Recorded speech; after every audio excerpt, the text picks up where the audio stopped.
Hi സുഹൃത്തുക്കളെ, യാത്രാ ബ്ലോഗിൻ്റെ എപ്പിസോഡിലേക്ക് ഏവർക്കും സ്വാഗതം. ഞാൻ ഇന്നുള്ളത് തൃശ്ശൂരിലെ കേരള ഫോറസ്റ്റ് ആൻഡ് റിസർച്ച് സെൻറ്ററിലാണ്. അതിൻ്റെ ഫ്രണ്ടിലാണുള്ളത്. ഈ റോഡ് തൃശ്ശൂർ പീച്ചി റോഡായി കാണുന്നത്. അങ്ങനെ ഗസ്റ്റ് ഹൗസിൻ്റെ അകത്തേക്ക് പ്രവേശിക്കുക. ഇവിടുന്ന് മെയിൻ റോഡിൽ നിന്ന് ഇതിൻ്റെ അകത്തേക്ക് ഒരു 100 മീറ്റർ ഉണ്ട്. വമ്പൻ കാട്ടിൻ്റെ അകത്താണ് ഇത് സെറ്റ് ചെയ്തത്.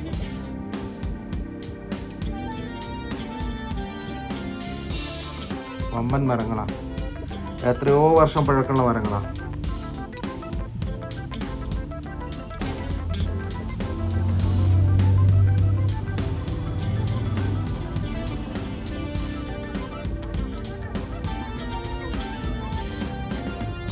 ഞങ്ങളിന്നലെ രാത്രി 10 മണിയൊക്കെ ഇവിടെ എത്തുന്നു. അപ്പോൾ ഇത് രാവിലെ 7 മണിക്കുള്ള കാഴ്ചകളാണ്.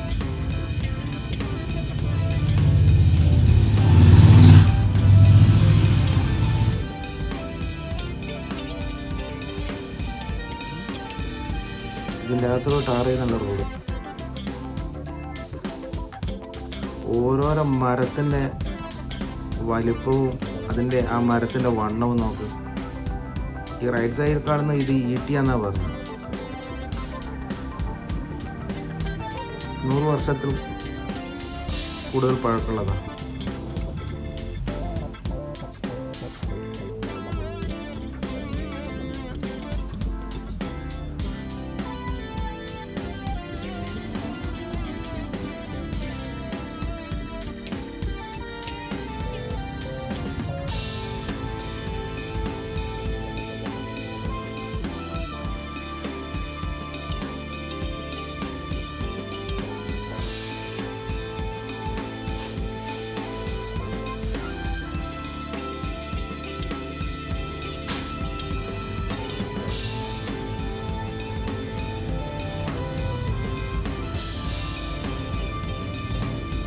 നമ്മളതിൻ്റെ അകത്ത് ചെന്നാൽ കൊടുങ്കാട്ടിലാണ് നിൽക്കുന്നത് തോന്നും.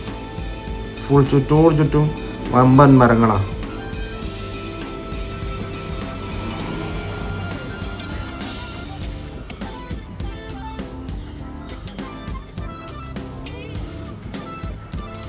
നമുക്കിനി അകത്തെ കാഴ്ചകളൊന്ന് കാണാം.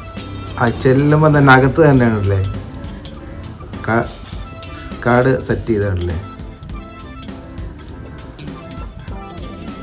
കണ്ട, ഇതിൻ്റെ ഇവിടെയാണ് റൂമുകളൊക്കെ ഉണ്ട്. ഇവിടെ ഇത് ഓൺലൈൻ ബുക്ക് ചെയ്താൽ കിട്ടും. കണ്ട, അകത്ത് കയറിയപ്പോൾ ചെന്നപ്പോൾ തന്നെ നല്ല തണുപ്പാണ്. ഈ ഗസ്റ്റ് ഹൗസ് ബുക്ക് ചെയ്യേണ്ടത് ഓൺലൈനിൽ കൂടിയാണ്. അത് KFRI റിസർച്ച് സെൻറ്റർ എന്ന് അടിച്ചു കഴിഞ്ഞാൽ ഓൺലൈനിൽ കയറിയിട്ട് ബുക്ക് ചെയ്യും. ഇതാണ് ഡൈനിങ് ഹാള്. എത്ര പേര് വന്നാലും ഭക്ഷണമില്ല. ഒക്കെ ഈ ഓൺലൈനിൽ തന്നെ അന്ന് ബുക്ക് ചെയ്യണം കാര്യങ്ങൾ. അങ്ങനെ ഞങ്ങൾ പീച്ചി ഡാമിലെത്തി. പീച്ചി ഡാമിനെ പറ്റി പറയുകയാണെങ്കിൽ, അന്നത്തെ സ്വതന്ത്ര ഇന്ത്യയിലെ കൊച്ചി സംസ്ഥാനത്തിൻ്റെ ആദ്യത്തെ പ്രധാനമന്ത്രിയായിരുന്നു ഈ ഇക്കണ്ട വാര്യർ. 1890 1977 പീച്ചി അണക്കെട്ടിൻ്റെ ശില്പി. അങ്ങനെ ഞങ്ങൾ കുട്ടവഞ്ചീൻ്റെ ടിക്കറ്റൊക്കെ എടുത്ത് ഇനി താഴത്തോട്ട് നടന്നു പോവുക. തൃശ്ശൂരിലെ ഭൂരിഭാഗവും പാർട്ടി ലൈൻ മുറിച്ചു കിടക്കുന്ന അണക്കെട്ടിന് എതിർത്തു. കേരളത്തിൽ നിന്നുള്ള എഞ്ചിനീയർമാർ പദ്ധതിയെ എതിർത്തതിനാൽ അദ്ദേഹം ആന്ധ്രാപ്രദേശിൽ നിന്നും വിരമിച്ച ഒരു ചീഫ് എഞ്ചിനീയറെ അണക്കെട്ട് നിർമ്മിക്കാൻ വേണ്ടി കൊണ്ടുവന്നു. 1959 അണക്കെട്ട് പൂർത്തിയായി. 1957 ഒക്ടോബർ 4 ആദ്യത്തെ കേരള ഗവർണറായി ബർഗുല രാമകൃഷ്ണ റാവു അണക്കെട്ട് ഉദ്ഘാടനം ചെയ്തു. അപ്പോൾ ഇതിൻ്റെ ഈ കുട്ടവഞ്ചി പിന്നെ ഇതിൻ്റെ കാര്യങ്ങളൊക്കെ നോക്കുന്ന ഡിസ്ട്രിക്ട് ടൂറിസം പ്രൊമോഷൻ കൗൺസിലാണ്, DTPC. അങ്ങനെ ഞങ്ങൾ ടിക്കറ്റൊക്കെ കൊടുത്ത് ഒരാൾക്ക് 30 രൂപയാണ് ടിക്കറ്റുള്ളത്, എൻട്രൻസ് ഫീസ്. അങ്ങനെ അകത്ത് കയറിയപ്പോൾ, ഡാമിൻ്റെ മുകളിൽ കയറിയപ്പോൾ കണ്ട കാഴ്ചകൾ.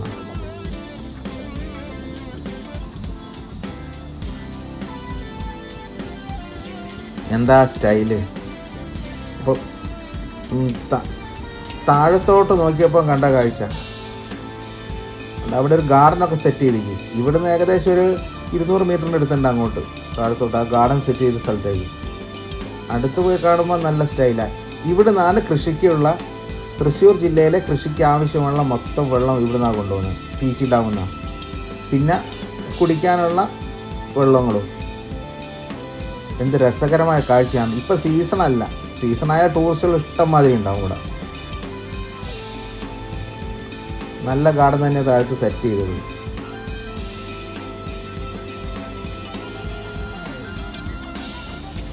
ഈ തൃശ്ശൂരിൽ നിന്ന് പീച്ചി ഡാമിലേക്ക് ഓരോ 20 മിനിറ്റിൽ ബസ്സുണ്ട്. ഒരു 10-35 കിലോമീറ്റർ ഉണ്ട് അവിടെ അങ്ങോട്ട്.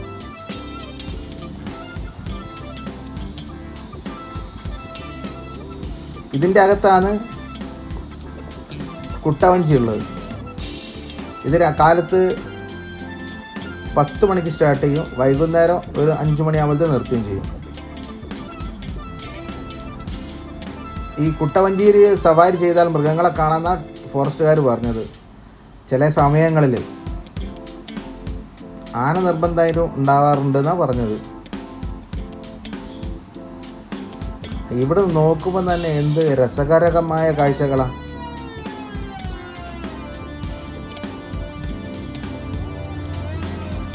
നല്ല തണുപ്പുണ്ട്. ഇപ്പോൾ ഏകദേശം സമയം ഒരു 11 മണിയാവുന്നേ ഉള്ളൂ.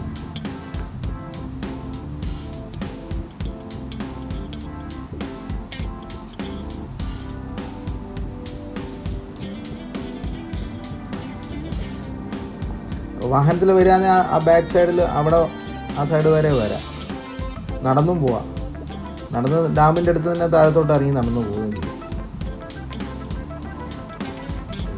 കണ്ടോ കൊടുങ്കാട് ആ കാണുന്ന നോക്കുക.